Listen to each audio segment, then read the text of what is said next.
지구촌 메시지 사무엘상 26장 1절에서 12절 말씀, 제목은 말씀을 따를 것인가 상황을 따를 것인가 질문하시면서 하나님의 음성 들으시기를 원합니다. 자, 사무엘상 26장 9절 말씀 읽겠습니다. 다윗이 아비새에게 이르되 죽이지 말라. 누구든지 손을 들어 여호와의 기름 부음 받은 자를 치면 죄가 없겠느냐 하고, 이제 다윗은 아비새를 말리죠. 이제 사울을 죽일 수 있는 충분한 상황이 되었음에도 다윗은 군사령관인 아비새에게 당부하지 맙니다. 죽이지 말라. 왜냐하면 누구든지 손을 들어 여호와의 기름 부음 받은 자를 치면 죄가 되기 때문이다. 말씀하고 있습니다. 하나님의 일을 하는데 합법적이어야 한다. 말씀에 따라 해야 한다. 말씀하고 있는 것이죠.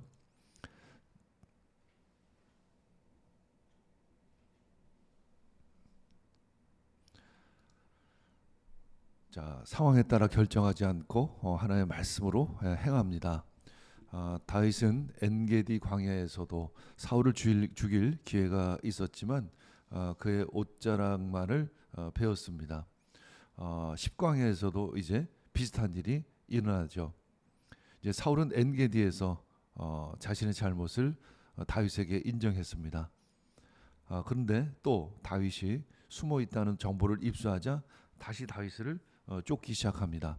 다윗은 이번에는 숨어 있지 않고 정탐꾼을 보내고 또 직접 사울의 진영 중심부 왕의 침소까지 들어갑니다. 왜 다윗이 그 왕의 침소까지 들어갔을까? 사실 질문하게 됩니다. 이제 다윗은 사울과 대등하게 맞설 수 있는 힘을 갖추었다는 것을 의미하죠. 자, 7절에 보면 사울이 진영 가운데 누워 자고 창은 머리 곁 땅에 꽂혀 있고 아브넬과 백성들은 그를 둘러 누웠는지라. 다윗과 함께 한 군사령관 아비새가 말하죠. 하나님이 오늘 당신의 원수를 당신의 손에 넘기셨나이다. 사실 우리도 이런 상황을 맞이할 수가 있습니다. 절호의 찬스, 절호의 기회를 보며 이것은 하나님 주셨나 보다 라고 생각하지만 또 한 가지 질문해야 될 것은 그것이 하나님의 말씀에 합당한 것인가를 우린 질문해야 하겠죠. 하지만 다윗은 누구든지 여호와의 기름 부음 받은 자를 치면 죄가 크다며 죽이지 말라고 만류합니다. 대신 다윗은 아비새에게 그의 창과 물병만을 가지고 가자고 합니다. 창은 사울의 왕위를 보호하는 어떤 상징성을 가지고 있죠. 사울은 창을 들어 다윗을 죽이려고까지 했었습니다. 그리고 사울은 늘 창을 곁에 두었죠. 다윗은 사울을 죽일 수 있지만 죽이지 않겠다는 뜻을 분명히 전한 것이었습니다. 12절에 보면 이는 여호와께서 그들을 깊이 잠들게 하셨으므로 그들이 다 잠들어 있었기 때문이었더라. 왜 사무엘서에서는 이 말씀이 기록되어 있을까? 분명히 그러면 하나님께서 사울과 그 군사들을 모두 잠들게 했다면 그것은 무엇일까? 다윗에게 준 기회일까? 아니면 시험일까? 질문하게 됩니다. 후자이겠죠. 하나님은 다윗을 시험하고 훈련시키고 계십니다. 하나님은 사울과 군사들을 모두 잠들게 하셔서 다윗을 시험하신 것입니다. 사울은 하나님의 말씀을 버리고 다윗을 쫓았지만 다윗은 상황을 따르지 않고 하나님의 말씀을 쫓았습니다. 다윗은 자신에게 유리한 쪽으로 상황을 해석한 것이 아니라 말씀을 따라 행동했습니다.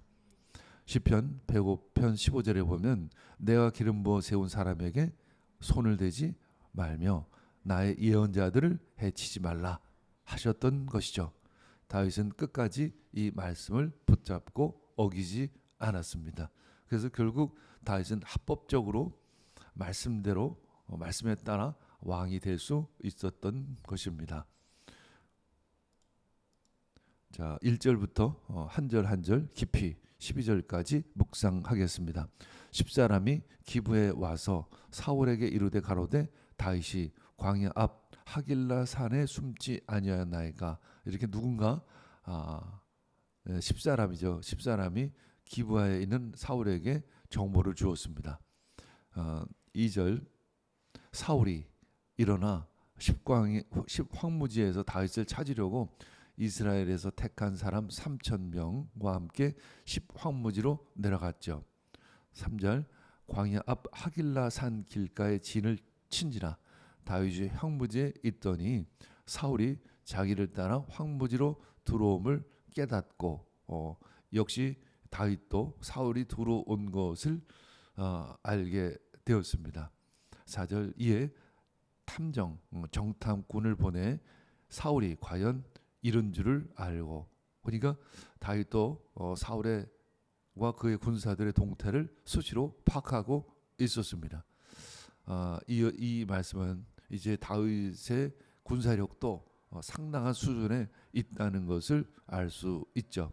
5절 일어나 사울의 진 곳에 이르러 사울과 넬의 아들 군대 사관관 아브넬이 유하는 것을 본즉 사울이 진 가운데 이제 누웠고 왕의 침소가 진 가운데 있었고 백성은 굴을 둘러 진을 쳤습니다. 6절 이에 다윗이 햇사람 아히멜렉과 수리의 아들 요압의 아우 아비새에게 물어 가로되 누가 나로 더불어 진에 내려가서 사울에게 이르겠느냐. 아비새가 가로되 내가 함께 가겠나이다. 이제 다윗은 군사령관 아비새와 함께 적 진영으로 들어가죠. 7절 다윗이 아비새가 밤에 그 백성에게 나아가 본즉 사울이 진 가운데 그 왕의 침소에 누워 있고 창은 머리 곁 땅에 꽂혔고 아브넬과 백성들은 그를 둘러 누웠는지라. 창이 사울의 창이 그 사울의 머리 곁 땅에 꽂혀 있었습니다. 다윗의 눈에 그 창이 들어왔겠죠. 사울은 늘 창을 들고 자기를 죽이려고 했기 때문인 것이죠. 8절 아비새가 다윗에게 이르되 하나님이 오늘날 다윗의 원수를 당신의 손에 붙이셨나이다. 그러므로 청하노니 나로 창으로 그를 찔러서 단번에 땅에 꽂게 하소서. 내가 그를 두 번 찌를 것이 없으리이다.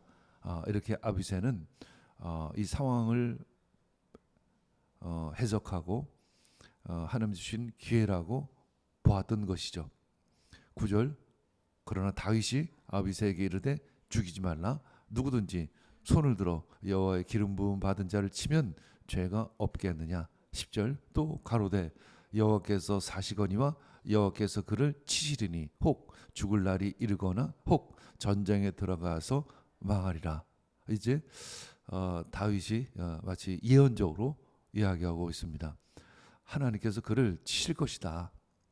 혹 죽을 날이 이르거나 혹 전쟁에 들어가서 망할 것이다. 결국 다윗의 말대로 사울은 전쟁에서 죽고 말죠.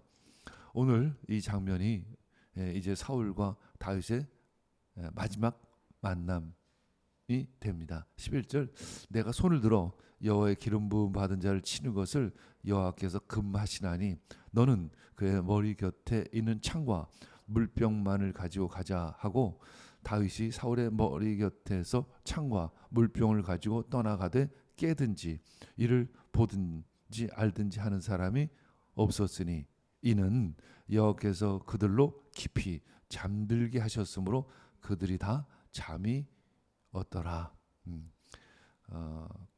하나님께서 그들로 깊이 잠들게 하셨습니다.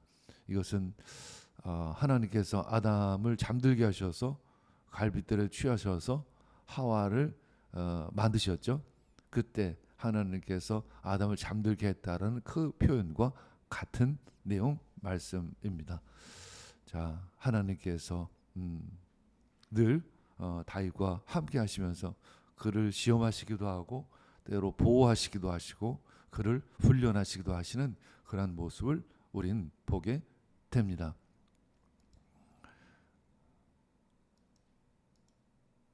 자, 시편 105편 15절 말씀 읽고 마무리하겠습니다. 내가 기름 부어 세운 사람에게 손을 대지 말며 나의 예언자들 해치지 말라 하셨다.